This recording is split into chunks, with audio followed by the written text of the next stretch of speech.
E aí, pessoal do Agro, já se inscreveu no canal do IAGROcast? Ativa o sininho para não perder nenhuma novidade. Aprenda, inove, evolua. Olá! Hoje a gente vai mergulhar num tema que, olha, pode parecer meio assustador no começo, mas é crucial. Planejamento financeiro e projeções. É verdade. Recebemos aqui um material bem legal, Fundamentos do Planejamento Financeiro, e a nossa ideia é justamente essa, pegar o essencial e, descomplicar. Isso aí. Vamos usar umas analogias, pensar como se a gente estivesse explicando para alguém que está começando a fuçar nisso agora. Preparada para essa exploração? Com certeza. E eu acho que um ótimo jeito de começar é tirar aquele mito, né? Muita gente acha que planejar é, ter bola de cristal, adivinhar o futuro. É bem por aí mesmo. Mas o material traz uma frase ótima. Planejamento estratégico não diz respeito a decisões futuras, mas às implicações futuras das decisões presentes. Interessante isso. O foco é no hoje, sabe? Nas escolhas de agora e como elas vão bater lá na frente. Gostei. Tira um peso, né? Não é prever o impossível, mas construir um caminho com mais consciência. Então tá, mas por que ter todo esse trabalho de planejar? Boa pergunta. O material que a gente analisou lista uns motivos que são tipo os pilares de uma casa firme. O primeiro, acho, é conhecer o contexto. Entender onde se está pisando, certo? Exatamente. Sem saber onde você tá, mapa nenhum adianta. E outro pilar que eu acho fundamental é alinhar as ações. Alinhar. Como assim? Imagina um barco a remo. Se cada um rema para um lado, o barco fica girando, Ou nem sai do lugar. Ah, claro. O planejamento ajuda todo mundo a remar na mesma direção, com um objetivo claro. Faz todo sentido.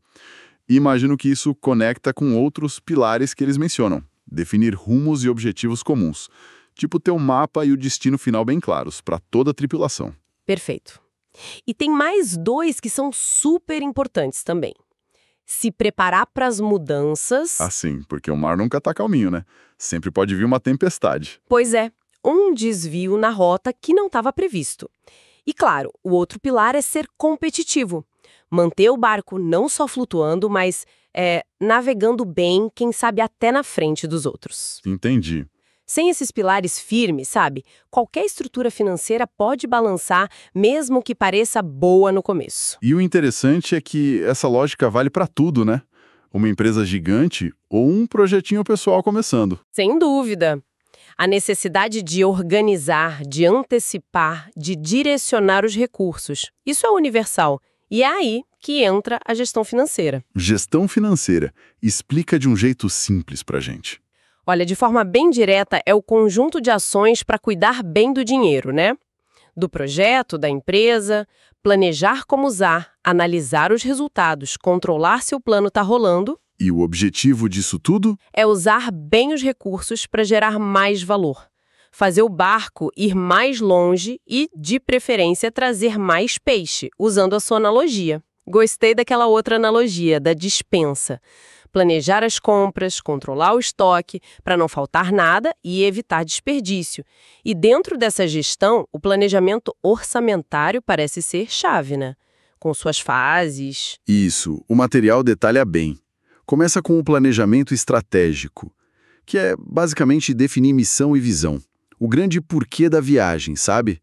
O destino final. Certo. E depois? Aí vem as metas, os famosos KPIs, Indicadores-chave de performance e os desafios. Pensa neles como os portos importantes que a gente quer alcançar no caminho, os marcos da jornada. Ok, temos destino, temos os marcos, mas o que a gente precisa levar na bagagem?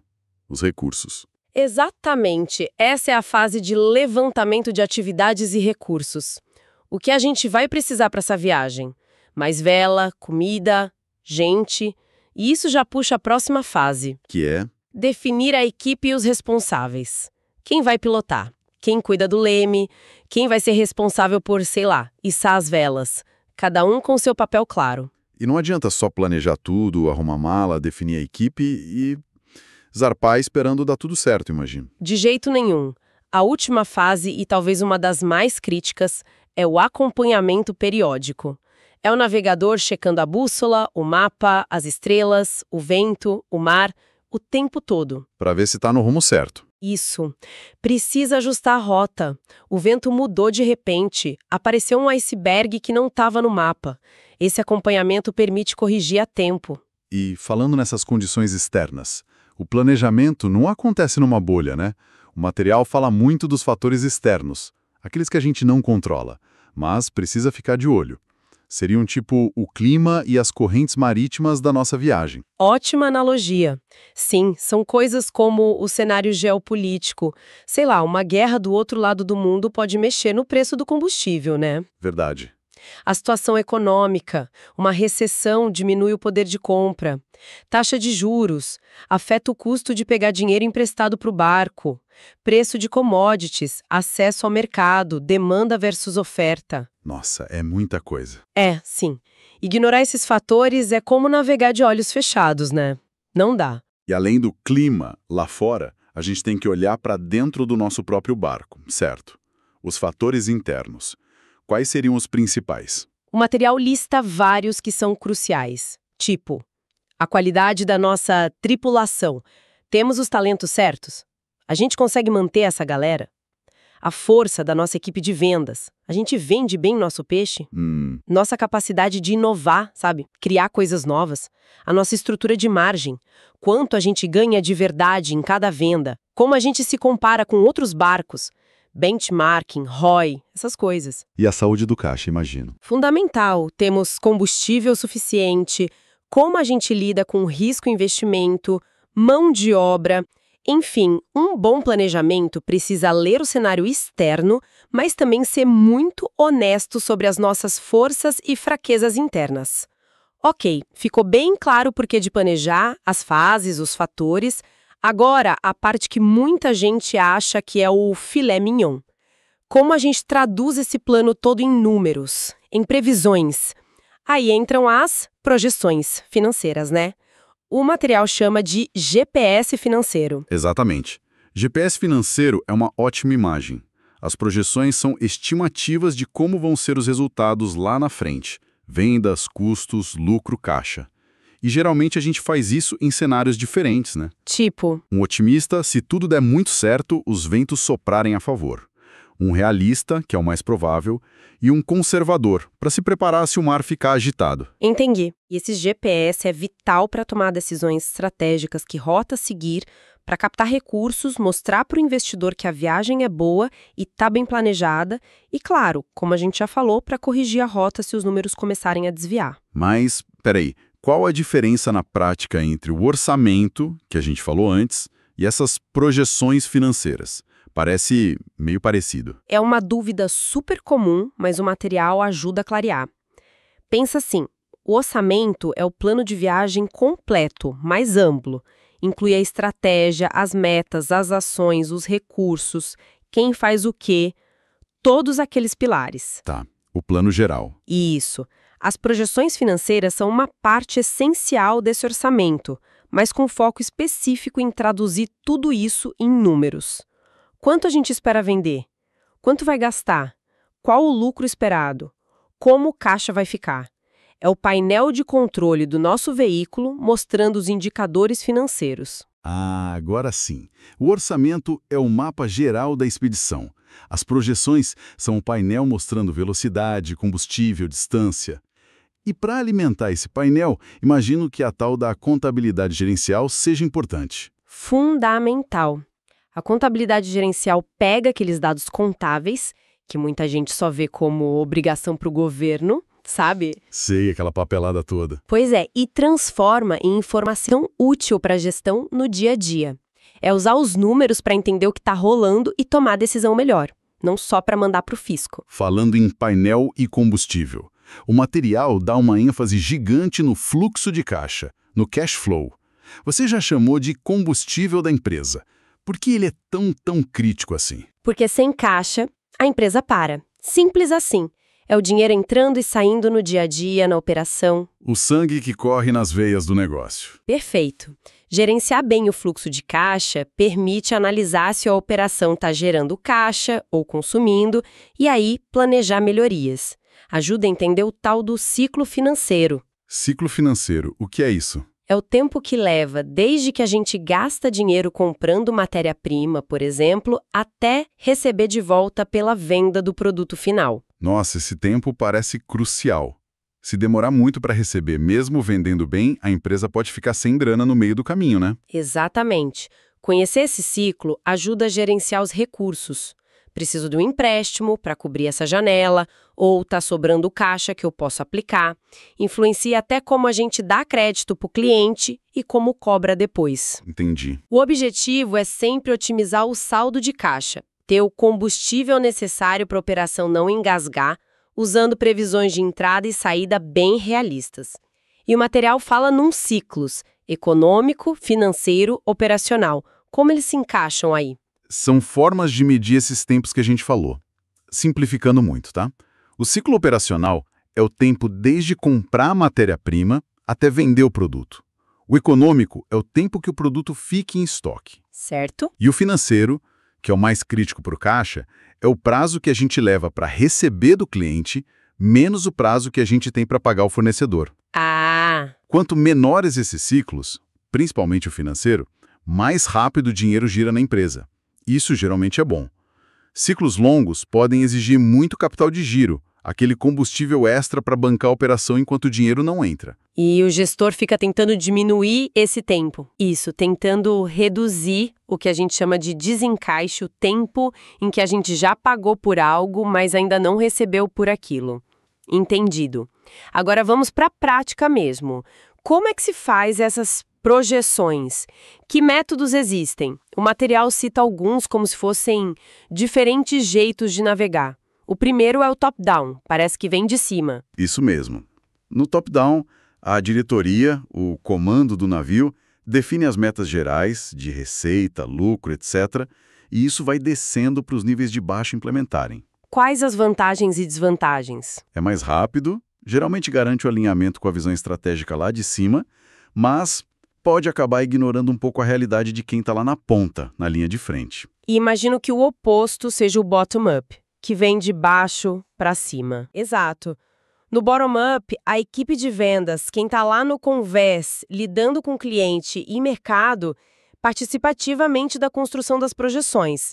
Claro, com base nas metas e premissas da liderança.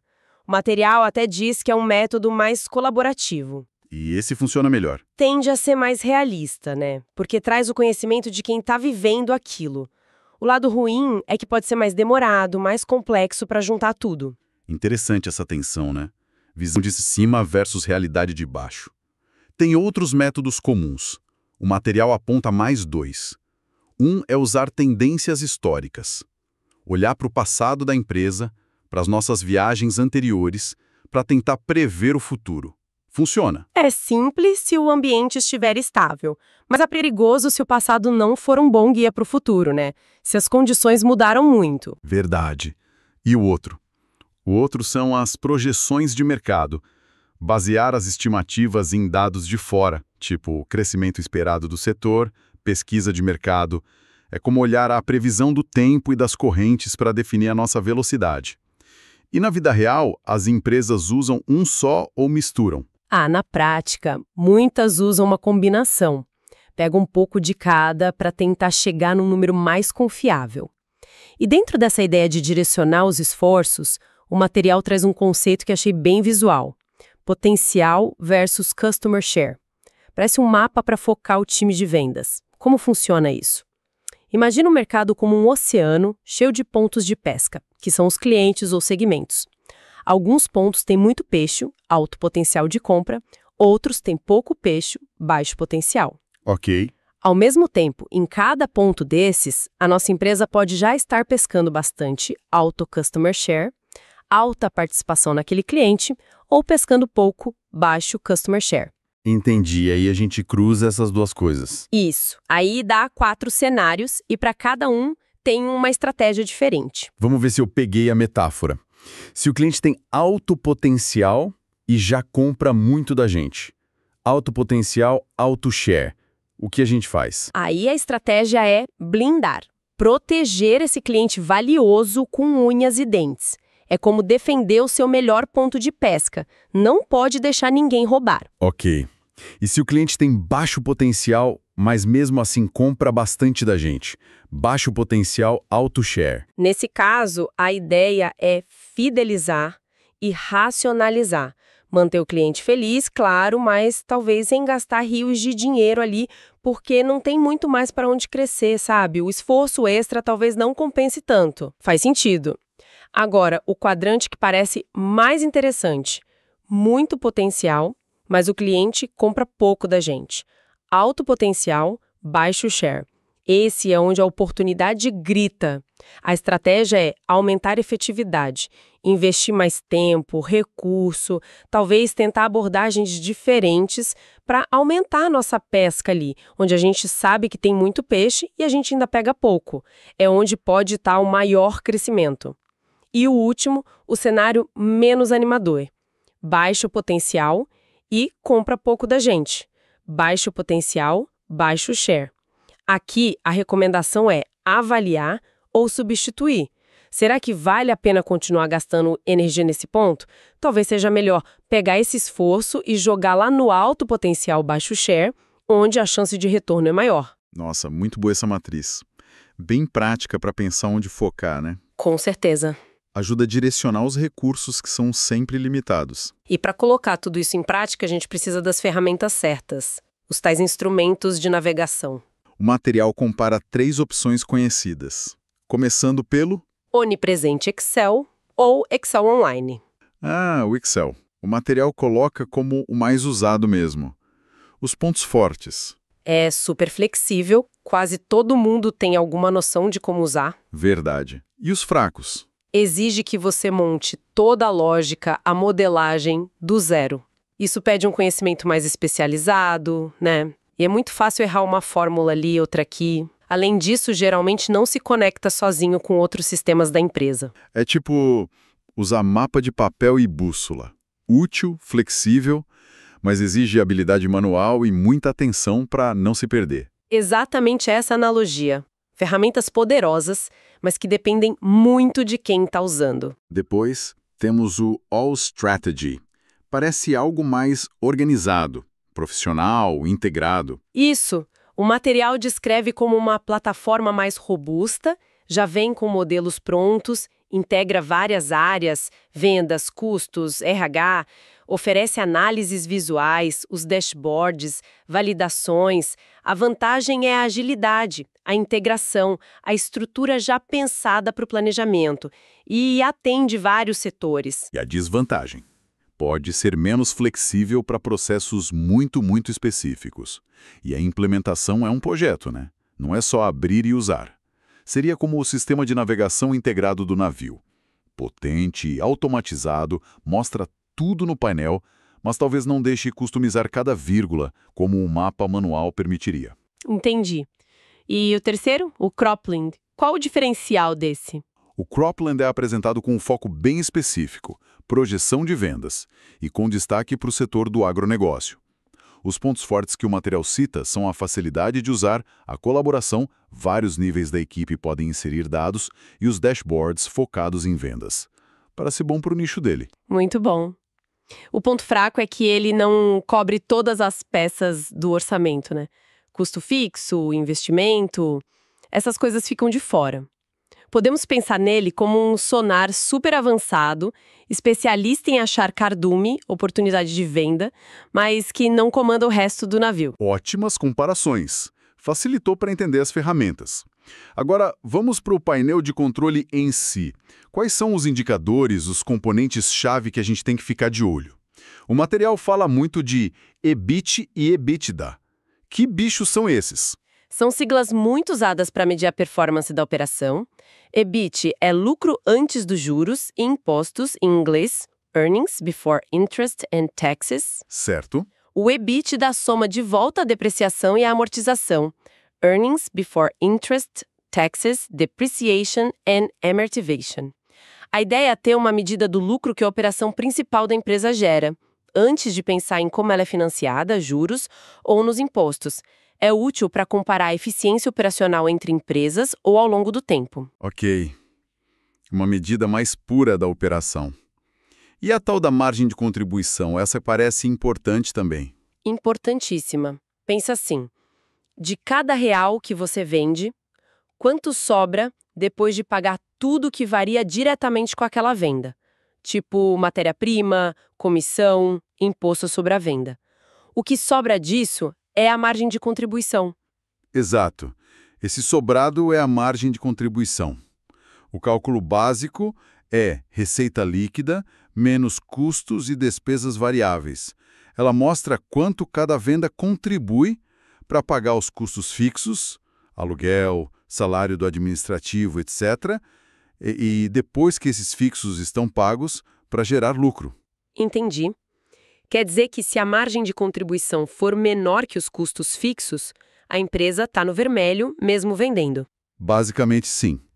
Por isso ela é tão chave.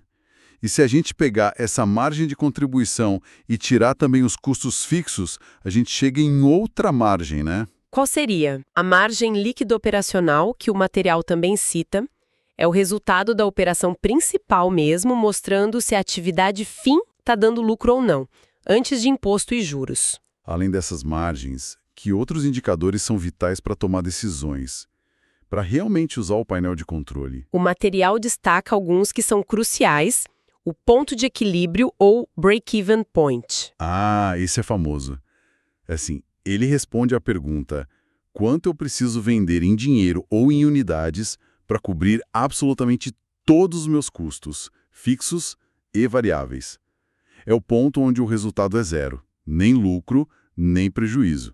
E como calcula isso? O básico é dividir os custos fixos totais pela margem de contribuição, só que em percentual. Saber esse número é como saber a linha d'água do barco. Abaixo disso está entrando água, acima está navegando seguro e com sorte com lucro. Nossa, esse ponto de equilíbrio parece essencial mesmo. E os outros? Tem o ROI, retorno sobre investimento, mede o quão eficiente foi o investimento. Gastei X para montar meu barco de pesca, quanto ele está me trazendo de volta em lucro. Certo. E o payback, que mede em quanto tempo aquele investimento inicial se paga. Em quanto tempo o custo do barco foi recuperado com a venda dos peixes. São indicadores para avaliar se os projetos, os investimentos valem a pena. Entendi.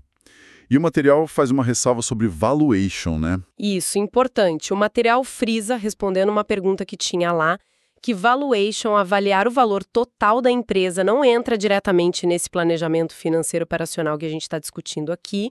É outra análise com outro objetivo, geralmente para vender empresa, fazer fusão, buscar sócio. Perfeito. E para a gente amarrar tudo, como funciona a elaboração e o acompanhamento na prática, a navegação do dia a dia mesmo. O processo de elaborar as projeções segundo o material começa definindo as premissas. Que crescimento a gente espera? Qual o custo do dinheiro? Juros, né? Depois, a gente olha os dados históricos, mas, com olho crítico. Não é só copiar e colar. Tem que analisar, né? Claro. Aí a gente parte para projetar os fluxos de caixa futuros, normalmente uns 3, 5 anos para frente, sempre lembrando de considerar o impacto da inflação, custo de financiamento se tiver, depreciação dos bens, impostos. E até uma estimativa de perdas, tipo o cliente que não paga ou estoque que estraga. Parece um trabalho bem detalhado, quase artesanal em alguns pontos. É bastante detalhado, sim. E tem até um método alternativo que o material menciona, o orçamento base zero. Base zero? Como assim? É mais radical. A cada novo ano ou novo ciclo, esquece o orçamento anterior.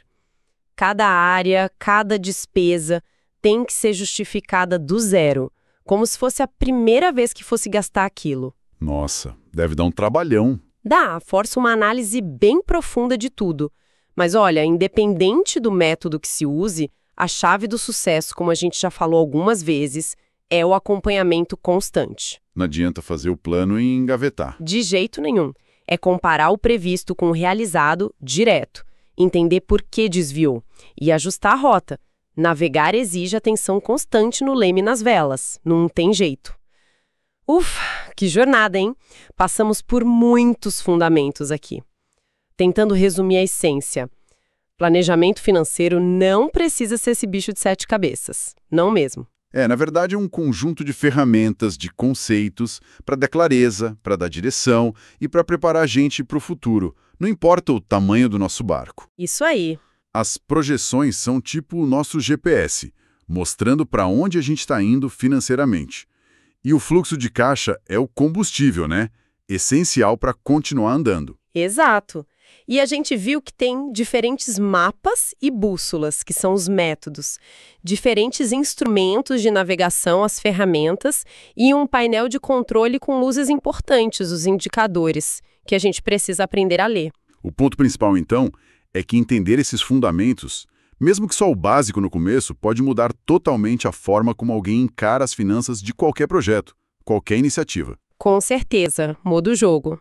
Então, para a gente fechar, depois dessa nossa exploração toda, focada nos números, nos métodos, nos indicadores, fica uma pergunta no ar. Manda. Essa capacidade de olhar para frente financeiramente, sabe? De se preparar para cenários diferentes, usando o GPS das projeções e cuidando do tanque de combustível do fluxo de caixa. Como será que isso impacta não só as decisões do dia a dia, mas a própria cultura de uma equipe? A mentalidade das pessoas que estão ali, remando juntas. Boa pergunta. Como isso muda o jeito de pensar, né? Fica aí a reflexão para quem nos ouve. Acesse o IA Agrocast no Spotify e no YouTube.